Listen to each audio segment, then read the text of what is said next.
Welcome back to this series on the Great Central Reunification, the joining of two currently separate heritage railways that run on the former Great Central Mainline trackbed through the East Midlands.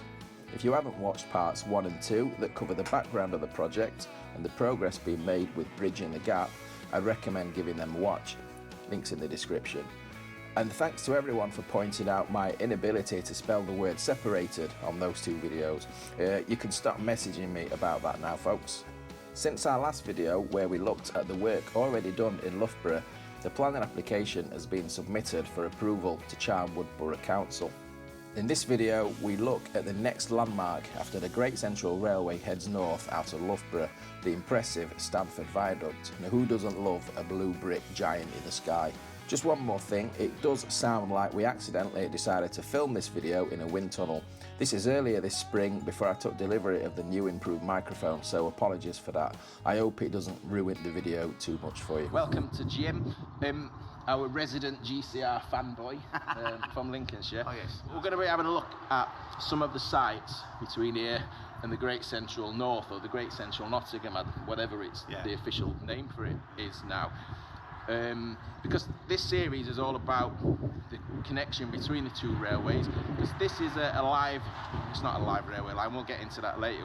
It's going to be strange, isn't it? When we do GCR stuff, it's derelict. Yeah. It's going to be strange seeing the same features in engineering with railway lines still there. I know, when we did that series further down south, we were just literally walking on track beds completely and utterly abandoned. Yeah. You know, 60 years ago. There's rails up there. Yeah. And there's been trains running over here until a couple of years ago. So this is just to the north of Loughborough. Loughborough's only a short distance in that direction where those new bridges have been put on, and this is Stanford on Soar Viaduct. That's the River Soar there. A nice old blue brick structure, isn't it? This is how close we are to Loughborough. You can see the brushworks in the centre of the shot here. In the next videos, we'll learn more about the Great Central Railway Nottingham, look at some of the features on the line and which bits are rife for restoration.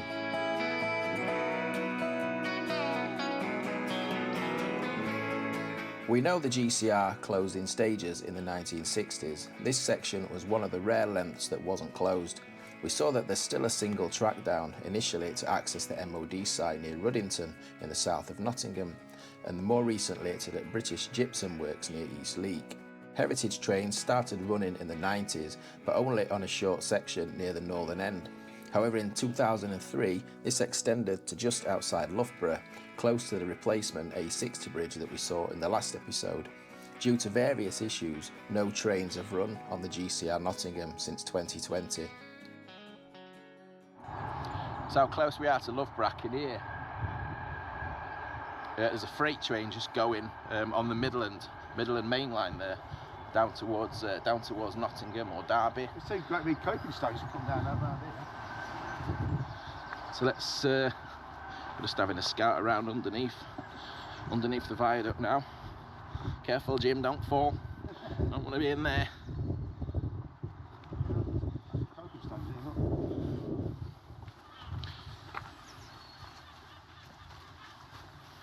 All right, yeah. It's come down off the top. Falling down off the top. Yeah. It's going to be strange to get the head around today, isn't it? That the stuff that we're seeing, we're used to seeing stuff dilapidated, thinking nothing of it. Yeah. Well, this is technically still a railway line, and it's got a future. And what I mean by that is that me and Jim have visited quite a few sites on the old Great Central Mainline over the years. Similar viaducts like Whetstone near Leicester and Catesby further south, crumbling brickwork and disrepair are understandable given that those viaducts were on a part of the line abandoned almost 60 years ago.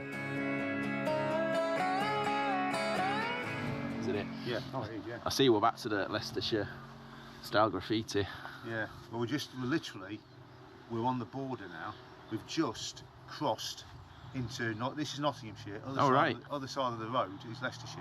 Okay. Just literally across the border, we're on the border. The Soar is the border here. Right. So when it goes under the bridge and then turns right and goes up to, that's Nottinghamshire. Nottinghamshire, I didn't realise it was that close. Yeah. So this is the view from the east side of the viaduct. I can count 11 arches from here. I don't know if that's right. And obviously, we'll reiterate this, it won't be the first time today. We're not going to be going up onto these structures today because the railway lines are still there. There are people who have ventured up there, rightly or wrongly, and I know that's not been a popular move. So I'm not going to be going on any railway lines, whether or not they're active. That's debatable. It's not at the moment, but it is still classed as a railway line. Old maps actually have this viaduct listed as Loughborough Viaduct rather than Stanford Viaduct. If you look more closely, you can see that the 3 arches that span the River Soar are wider and built at a skewed angle compared to the arches either side. I'm guessing the extra arches are in place to allow water to flood onto the fields surrounding the river. Next time out, we'll be heading a few miles north up the line to the village of East Leek, and as well as having a quick savoury snack from Bird's Bakery, we'll be visiting the site of the old East Leek station. Right, I've managed to stretch this short video of a viaduct out to almost 7 minutes, so there's just time to thank my channel members and anyone who buys me a coffee or sends me a super thanks, and anyone who's watched this video. Don't forget to like, comment and subscribe if you haven't already, and we'll see you on the next one.